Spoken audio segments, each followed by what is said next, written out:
Не сыпь мне соль на холод. Фишка эксперимента в том, что лед, просыпанный солью, растает быстрее, потому что происходит эффект снижения точки замерзания воды.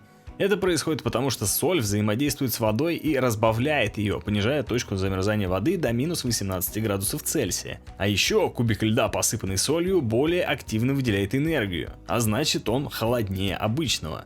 С помощью этого свойства можно в разы быстрее охлаждать свои напитки летом.